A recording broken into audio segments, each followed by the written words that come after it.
નમસ્કાર મિત્રો, અમારા નવા વિડીયોમાં આપનું હાર્દિક સ્વાગત છે। આજે આપણે વાત કરીશું વૃદ્ધ સાસુને વૃદ્ધાશ્રમ મોકલ્યા બનેલ એક સત્ય ઘટના વિશે। આજે વૈશાલીના મમ્મીની પુણ્યતિથિ હતી। દર વર્ષે તે આ દિવસે વૃદ્ધાશ્રમ અને અનાથ આશ્રમમાં જતી। ત્યાં તેમને ખવડાવતી અને તેમને જોઈતી જરૂરી વસ્તુઓ લઈ આપતી। એ રીતે તે થોડું કરી શક્યાનો સંતોષ અનુભવતી। મંદિરમાં જઈને પૂજા કે એવું કશું કરાવવાને બદલે આમ કરવામાં તેને વધારે સારું લાગતું હતું। જનસેવા એ જ સાચી પ્રભુ સેવા એમ દિલથી માનતી હતી અને શક્ય તે પણ કરતી હતી। આ વખતે પણ હંમેશની જેમ પહેલાં વૃદ્ધાશ્રમમાં ગઈ। ત્યાં અચાનક તેની નજર અનિતાબહેન પર પડી। વૈશાલી ચોંકી ઉઠી, કેમ કે તેમને અને તેમના કુટુંબને પોતે સારી રીતે ઓળખતી હતી। આવા સંસ્કારી કુટુંબની વ્યક્તિ અહીં વૃદ્ધાશ્રમમાં? વૈશાલી અનિતાબહેન સામે આશ્ચર્યથી જોઈ રહી। મનમાં અનેક વિચારો ફરી વળ્યા। શું જમાનો આવ્યો છે? અનિતાબહેન જેવાને પણ અહીં આશરો શોધવો પડ્યો? તેમનો દીકરો વહુ તો સારા હતા, તો પછી શું થયું? કે પછી બધા બહારથી જ સારા દેખાતા હોય? અંદરથી કોઈનો વિશ્વાસ કરવા જેવો સમય જ નથી રહ્યો। અનિતાબહેનનો દીકરો અપૂર્વ આવો નીકળી શકે એવી તો કલ્પના પણ કેમ આવે? વૈશાલી અપૂર્વને સારી રીતે ઓળખતી હતી, તેથી અનિતાબહેનને અહીં આ જગ્યાએ જોઈને તેને બહુ અફસોસ થયો હતો। સહાનુભૂતિથી કશુંક પૂછવા જતી હતી, પણ મૂંઝવણ થતી હતી। શું પૂછવું? કેમ પૂછવું? કેવું લાગે? તે અનિતાબહેનની પાસે આવીને ઊભી રહી, પણ શું બોલવું તે સમજાયું નહીં। પણ ત્યાં તો વૈશાલીની મૂંઝવણ પારખીને અનિતાબહેન હસી પડ્યા। વૈશાલી, તને થાય છે ને કે હું અહીં કેમ? આ જગ્યાએ કેવી રીતે? વૈશાલીએ માથું હલાવ્યું। આવ, અહીં થોડીવાર નિરાંતે બેસીએ। બંને ત્યાં એક બેન્ચ પર બેઠા। વૈશાલી તેમની વાત સાંભળવા આતુર હતી। જો બેટા, તને ખબર છે કે તારા કાકાના ગયા પછી હું થોડી એકલી થઈ ગઈ હતી। ઘરમાં દીકરો, વહુ અને તેમના બાળકો હતા, એટલે સમય તો ચાલ્યો જતો, પણ માનસિક રીતે એકલતા તો ચાલતી જ હતી। દીકરાના બાળકો નાના હતા ત્યાં સુધી તો બહુ વાંધો ન આવ્યો। એમની સારસંભાળની જવાબદારી મેં લઈ લીધી હતી। આમ પણ નવરા બેસી રહેવું તો મને કોઈ રીતે ગમે નહીં। એ મારો સ્વભાવ તું જાણે છે। હવે બાળકો મોટા થઈ ગયા, સ્કૂલે જવા માંડ્યા। હું કંઈ બહુ ભણેલી નથી, જેથી એમને ભણાવવામાં મદદ કરાવી શકતી નથી। એ લોકો હવે દાદીનો ખોળો છોડીને એમની દુનિયામાં મશગુલ છે। સ્વાભાવિક રીતે જ હવે તેમની પાસે સમય નથી। હવે તેઓ તેમના ભણવામાં અને બીજી બધી પ્રવૃત્તિઓમાં વ્યસ્ત રહે છે। વહુ એની રીતે વ્યસ્ત છે। હું તેને સવારમાં થોડી મદદ કરાવી લઉં, પછી આખો દિવસ ઘરમાં કોઈ કામ હોતું નથી। એક દિવસ હું સમય પસાર થતો નથી, એકલી પડી જાઉં છું। એવી કોઈ ફરિયાદ કરતી હતી ત્યારે દીકરા વહુ કહે, મમ્મી, તમે કોઈ ક્લબમાં કે કોઈ સંસ્થામાં મેમ્બર થઈ જાઓ, તમારો સમય સરસ રીતે પસાર થશે અને તમને બધાને મળવાનું ગમશે। બહાર જવાથી મન પણ મોકળું રહેશે। અમે બધા તમને વધારે સમય આપી શકતા નથી, એની અમને ખબર છે, પણ એ સિવાય ઉપાય નથી। આજકાલ આ હરીફાઈના જમાનામાં અમારે ધંધાને દોડવું પડે એવું જ છે। દીકરો વહુ બંને ખૂબ સારા હતા અને છે, પણ એમની એ વાત સાચી હતી। રાત્રે થાકીને આવે ત્યારે હું તેમની પાસેથી એવી આશા કેમ રાખી શકું કે હવે તેઓ મારી સાથે બેસી રહે, 5-10 મિનિટ બેસી લે, પણ પછી તેમને સવારથી પાછી દોડધામ શરૂ કરવાની હોય એટલે જલ્દી સૂઈ જાય અને છોકરાઓને પણ જલ્દી છુવડાવી દેવા પડે. હું ટીવી જોતી બેસી રહું. દીકરો વહુની વાત માનીને મેં એક ક્લબની મેમ્બર બનીને તેમાં જવાનું શરૂ કર્યું. થોડો સમય સારું લાગ્યું.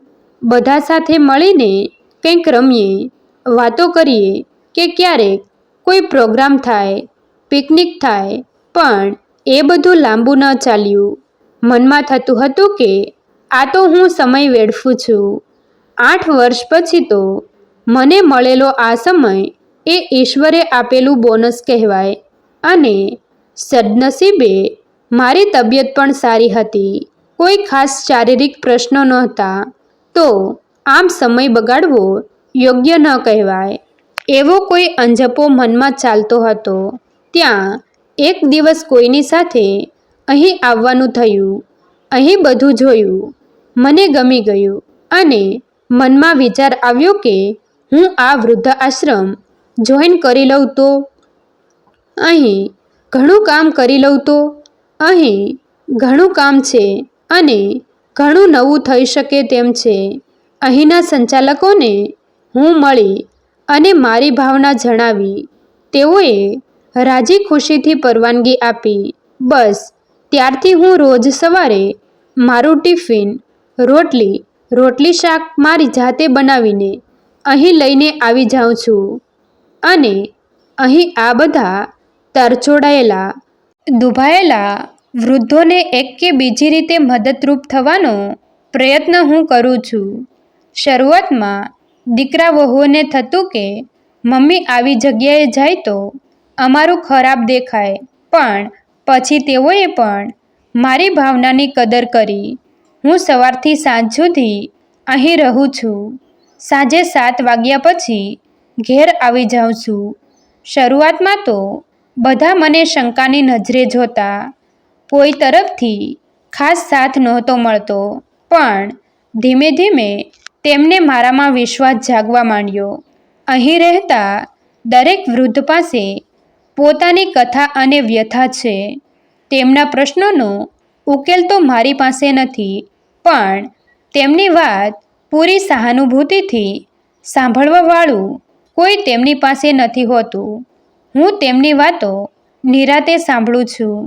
જરૂર પડીએ 2 સારી વાત કહું છું. કોઈ બીમાર વૃદ્ધની સાર સંભાળ પ્રેમથી લઉં છું.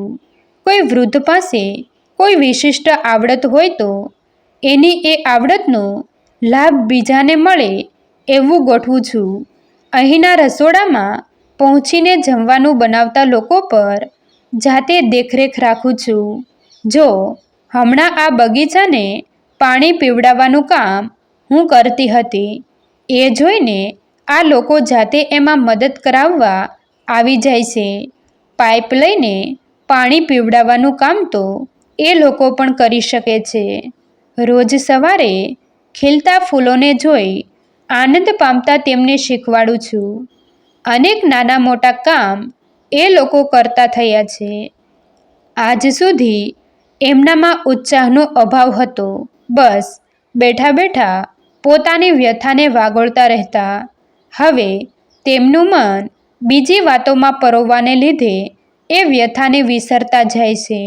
બસ હું તો એ જ મુખ્ય કામ કરું છું. તેમનો ઉત્સાહ મંદ ન પડી જાય અને જીવન રસ સુકાઈ ન જાય કે નિરાશાવાદી ન બની જાય એનું ધ્યાન રાખીને એ માટે જાત જાતની રમતો કે તેમને રસ પડે તેવી પ્રવૃત્તિઓ કરાવતી રહું છું. હમણાં હોળીનો તહેવાર હતો તો અમે બધા સાથે અહીં હોળી પણ રમ્યા. બસ આવા નાનકડા કામ કરીને મને સંતોષ મળે છે. આ બધા સાથે લાગણીના તાતણામાં એવા તો ગૂંથાઈ ગયા છે કે હવે તો મને જ તેમના વિના નથી ગમતું. ક્યારેક ભૂલથી પણ કોઈ કારણસર એકાદ દિવસ ન અવાય તો આ લોકો ફરિયાદ કરે છે. મને તેમના વિના નથી ચાલતું અને તેમને મારા વિના નથી ચાલતું. તને ખબર છે, હમણાં મારો જન્મદિવસ હતો. એની આ લોકોને ન જાણે કેમ ખબર પડી ગઈ. પણ બધાએ ફૂલોનો બુકે બનાવીને, કોઈએ સરસ લખાણ લખીને તો કોઈએ પોતાની અંગત વસ્તુમાંથી મને ભેટ આપીને મારો જન્મદિવસ ઉજવ્યો હતો. હું તો આનંદથી છલોછલ બની ગઈ હતી. આ લોકોએ મને જે પ્રેમ આપ્યો છે તેનાથી હું સભર બની છું. હવે તો અમે અહીં બધાનો જન્મદિવસ જુદી જુદી રીતે ઉજવીએ છીએ. મુખ્ય વસ્તુ એમનો જીવનમાંથી રસ ન ઉડી જાય અને નિરાશ બનીને બેસી ન રહે, બસ એ જ તો હું કરું છું. અને કહ્યું છે કે બીજાને આપે છે એ ખુદ પણ એનાથી વંચિત નથી રહેતો.